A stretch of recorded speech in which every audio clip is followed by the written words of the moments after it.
Subscribe करा मनीज recipe या cooking चॅनलला आणि जे बेलचं चिन्ह दिसतंय त्याला प्रेस करा. याने तुम्हाला मी ज्या नवीन नवीन रेसिपीज टाकते त्याचे नोटिफिकेशन मिळून तुम्ही माझी एकही नवीन रेसिपी मिस नाही करणार. तर आज इथे झटपट आणि पटकन बनणारी अशी ही कांद्याची सॅलड किंवा कांद्याचं तुम्ही तोंडी लावण्यासाठी असं काही तुम्ही याला म्हणू शकता, पण ही टेस्टी खूप छान लागते ही रेसिपी. तुम्ही एकदा नक्की करून बघा, करत असाल तुम्ही पण. यामध्ये मी एक सिक्रेट इन्ग्रेडियंट जे मला खूप आवडतं ते मी इथे टाकणार आहे. तर ही रेसिपी तुम्ही कधी भाजी नसेल तर चपातीसोबत पटकन तुम्ही बनवून खाऊ शकता.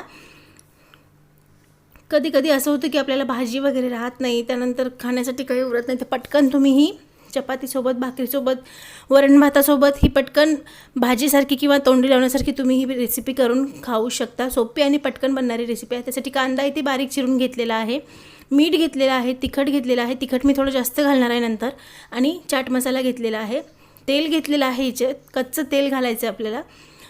तर कांदे इथे मी चिरून ठेवलेले आहेत आणि कोथिंबीर घेतलेली आहे. तुम्हाला जेवढे कांदे हवे असतील तेवढे तुम्ही इथे चिरून घ्यायचे आहे आणि तुम्हाला हवे त्या आकाराचे कांदे तुम्ही इथे चिरून घ्यायचे आहे.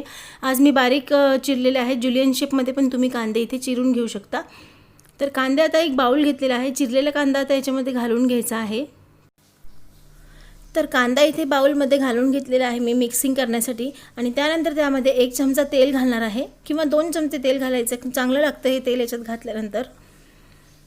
आणि त्यानंतर त्यात मीठ घालणार आहे चवीनुसार, आणि तिखट घालणार आहे. तिखट तुमच्या चवीनुसार कमी जास्त करायचं.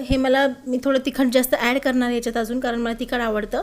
त्यानंतर याच्यात चाट मसाला इथे घालून घेतलेला आहे, थोडासा कोथिंबीर घालून घ्यायची आहे आणि याला नीट मिक्स करून घ्यायचं आहे. चाट मसाल्याने याला खूप चटपटीत अशी छान चव येते, पण याला अजून चटपटीत करण्यासाठी पुढं मी याच्यात एक इन्ग्रेडियंट घालणार आहे, ते तुम्हाला मी दाखवणार आहे. व्हिडिओ तुम्ही बघत राहा शेवटपर्यंत.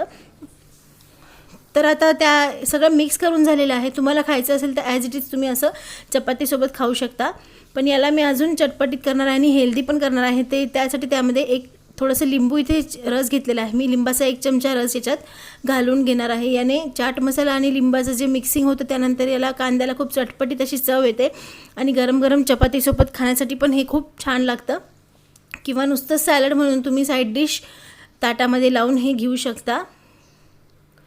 तर कांद्याचं सॅलड तुमचं बनवून तयार आहे. यामध्ये मी थोडं तिखट कमी पडलं आहे, पण तिखट अजून घालून याला नीट मिक्स करून घेणार आहे. त्यापूर्वी याची टेस्ट बघूया आपण कशी झाली. ते टेस्ट याची